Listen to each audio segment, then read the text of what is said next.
Well, good morning, everybody. It's Barbara Katie here, and it's another lovely day. I hope your area is having good weather today. We certainly are. It's a little bit nippy, but sunny, and that's always a wonderful thing. Certainly helps to generate a positive state of mind, and good frame of mind is one of the things I think I'd like to sort of throw out there to think about.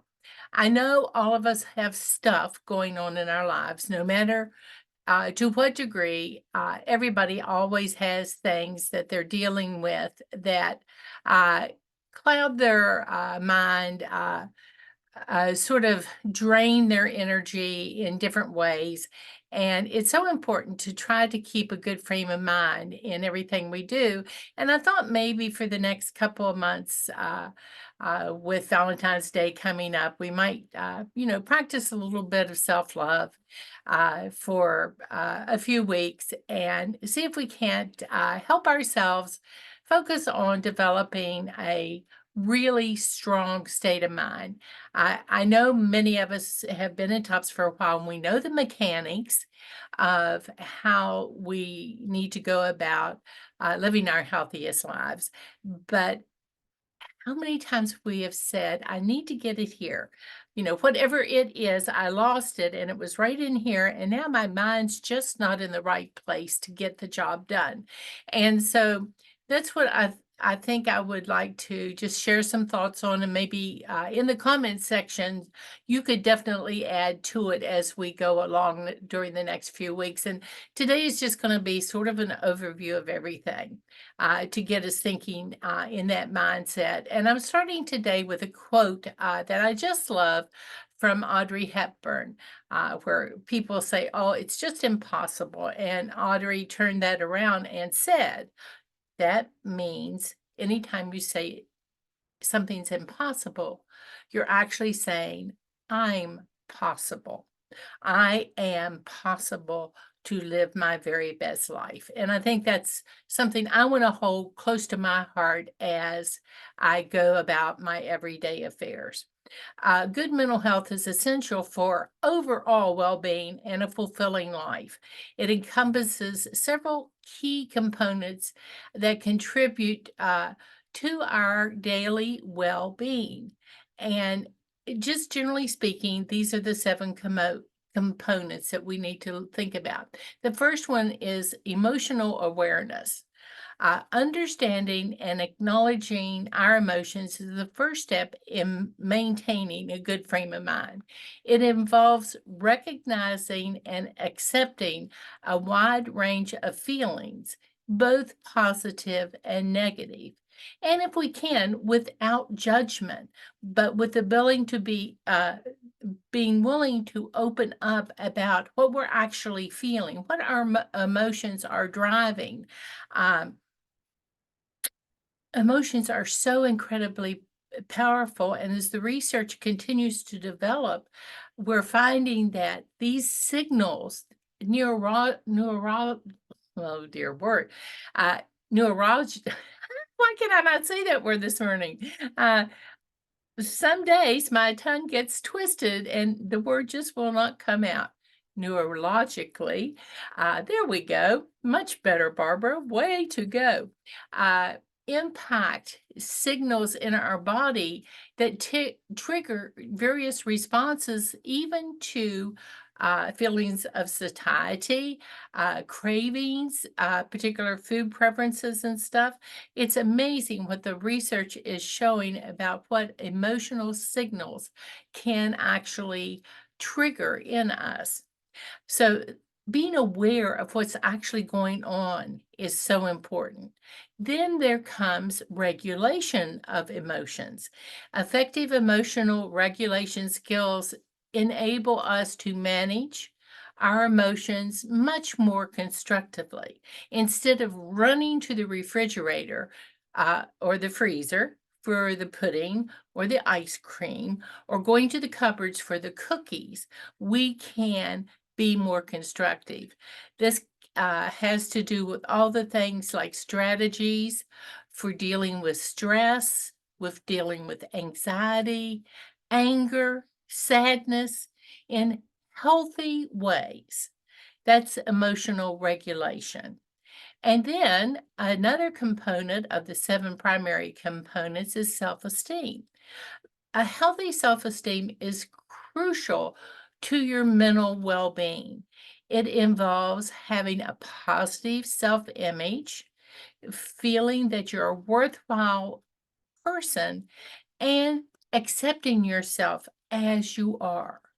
None of us are perfect. None of us will ever be perfect. We need to accept ourselves as we are. Building self esteem is often an ongoing process that involves self reflection and self compassion. Are you your own worst critic? Sometimes I am, and that can really undermine my feelings of self esteem when I start really picking myself apart. And that does not help me to build a positive self image and to accept myself as who I am right now so that I may continue to grow and develop into the person I will ultimately become. And then another component, this is the fourth component of the 7, is resilience. Resilience is the ability to bounce back from adversity and cope with life's challenges. And don't you sometimes feel like a ping pong ball?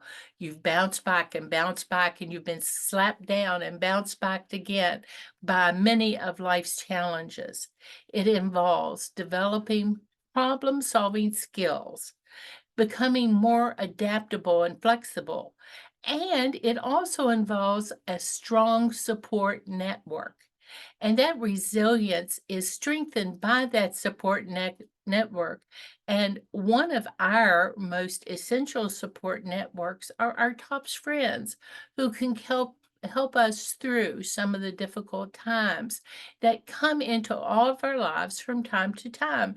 Uh, in many different ways, in many different areas. No one has the same path, no one has the same challenges, but we all need a basic resiliency to be able to adapt and bounce back and cope with the challenges that we're going to be facing. Excuse me just a second. Sorry. The next thing is healthy relationships. Do we have healthy relationships? Do we have positive and supportive people in our lives? It could be family, it could be friends, it could be life partners. They're all vital to good mental health and to our frame of mind. Even good coworkers is important to the development of supportive relationships that are going to sustain us when things become more challenging.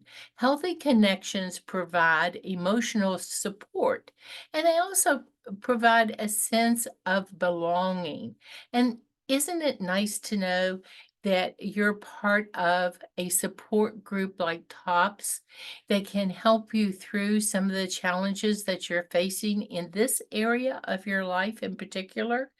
And weight really can be a symptom of, a mirror for, or a reflection of what's going on in our lives at different periods of time.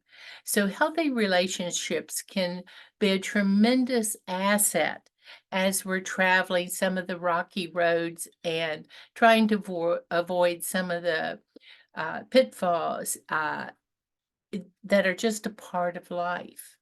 The next component in this group of 7 is self-care. Priority Prioritizing certain things, certain activities that care for us, that focus on our well-being, like taking the time to get a little more activity in. You know, not getting so involved in all of the minutia of the day that you forget that your body needs to be worked and exercised too. That's an important part of keeping your body strong and healthy and resilient. So when adversity comes, you have the strength needed to sustain you through it. Proper nutrition. How many of us know how much better we feel when we eat more healthily?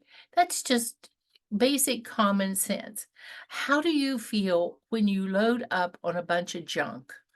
Uh, don't you sort of get, for lack of a better word, fuzzy, cloudy, grumpy, out of sorts, not feeling really good, maybe a little uh, sick at your stomach, even sometimes a headache if you've eaten something, a lot of something that you don't deal with particularly well? Choosing good, healthy food really can get you through some difficult challenges because your body is well fueled and is fueled with the best stuff. It's like you're a Porsche and you want to give yourself high octane fuel. Uh, that's important to keep your engine running at top performance level. That's what we're looking forward to. And then under self-care also comes getting enough sleep. Uh, don't think you can skimp on sleep and it's not going to show up down the road. It's going to. You will pay a price for not getting enough healthy rest to give your body a chance to heal and restore itself. That's the time when the body gets the opportunity to repair any damage done by stresses throughout the day is during the sleep period. Also, giving yourself time just to relax, to clear your mind, to breathe deeply is so important. This helps reduce stress and to promote physical well-being. Um, Self-care activities should not be overlooked. They are certainly not selfish. They're not self-indulgence. They are to keep you performing at your very best level and to keep you in a good frame of mind. You have the energy necessary to look for options and alternatives to some difficult challenges you may be facing if you practice self-care. The last component is to have purpose and meaning. A sense of purpose and meaning is so essential in keeping a good frame of mind because it gives you a reason to strive for personal growth and fulfillment.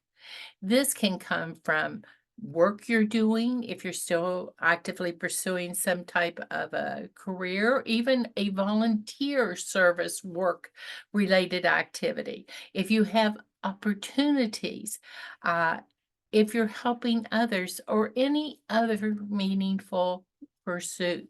Maybe you've decided you're going to write your own autobiography. Uh, that's a purposeful and meaningful activity. I know today I would have loved to have had my mother write a autobiography to share with us children. So much of the knowledge that she had, and my father as well, has been lost because we didn't think at the time that they were ever not going to be with us. I always thought my parents would live forever, and they certainly did not. And to this day, I would give anything to be able to talk with them about many things that are going on in my life that they could have added insight and knowledge to. So to have a sense of purpose and a sense of meaning certainly adds to a good, healthy frame of mind. So these are the 7 areas that we're going to be discussing, one each week in a little bit more depth for the next few weeks.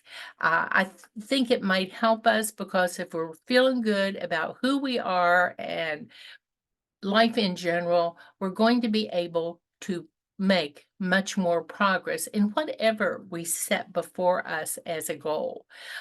Here are some of the things we can do to maintain a healthy outlook on life just for now. And it may surprise you a little bit. First of all, like I said, exercise is so important to keep yourself strong and active so that you can weather the storm physically when it hits. Um, you never know when you're going to need that resilience, that reserve to draw upon. And if you have not done the work and you don't have the strength necessary, it's going to be much more difficult. Uh, the next thing is your healthy diet to make sure you eat well. I'm not saying any particular way of eating. I am just saying eat healthily. Try to avoid as many processed foods as you can. Uh, Eat more whole, healthy foods in moderation.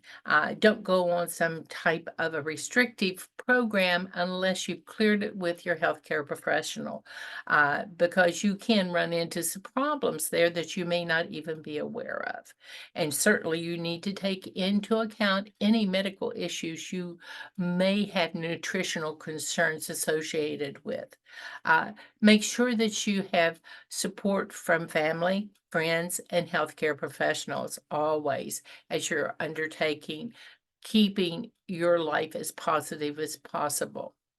Uh, for many of us, one of the things we can do to help keep a healthy outlook on life is positive interaction with our pets.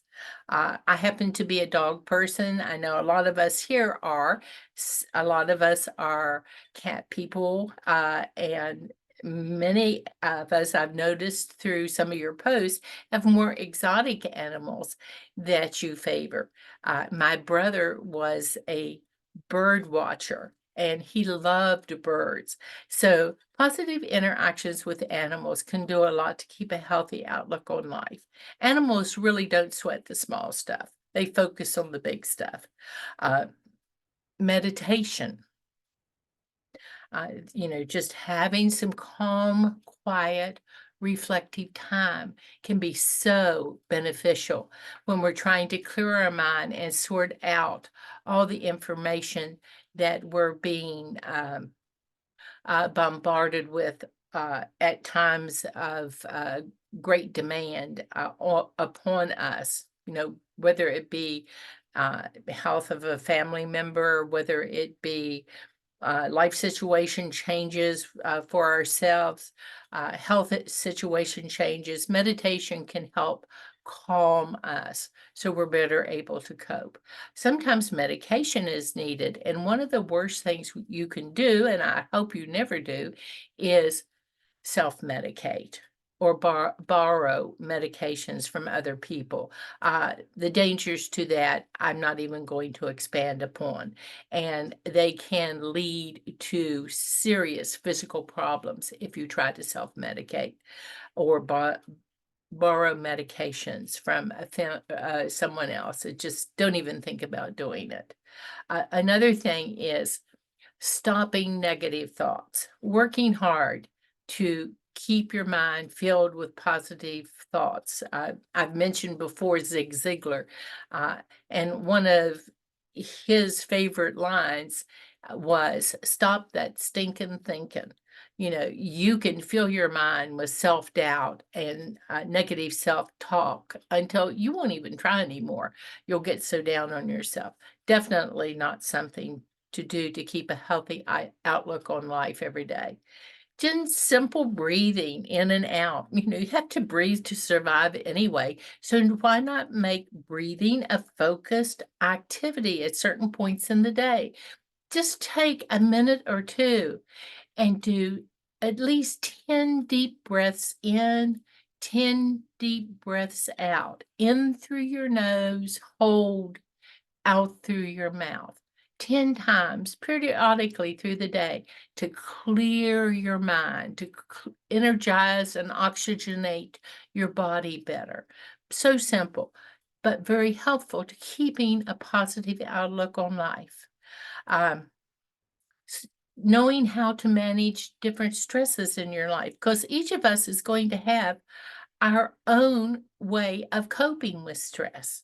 Some of it much more beneficial to some, and some of it much more beneficial to other. Do you tend, when stress gets high, to want to fight, or do you want to run away from it? They're both coping techniques. Neither one is necessarily the wrong coping technique. It's the one that works best for you. Maybe you want to rest and digest. Maybe you just want to think about it. You don't want to be forced into making a decision on the spur of the moment if you can delay it a little bit. These are your ways of dealing with stress. Use the techniques that work best for you. I tend to be a person that wants to stop and fight when stress gets really high. But that does not mean it's right for everybody. I'm also a person that likes to think about it before I decide what the best course of action is. Uh, so we're a combination of different things, all of which combine to develop our healthiest outlook on life. So now, today, think about these basic techniques, these basic areas of focus, and we'll spend some time as the next couple of months go along and as the sun begins to shine more and more and the days get longer, to work on making sure that we have a good frame of mind every day so that we can enjoy our lives fully. So, everybody, I'm gonna get out there and take a walk because it's not, uh, too bitter cold today, and I hope you will find some time too to celebrate just being here in the moment and to give thanks for all the many blessings that are around us if we just open our eyes and enjoy. Have a good one. Talk to you later. Bye.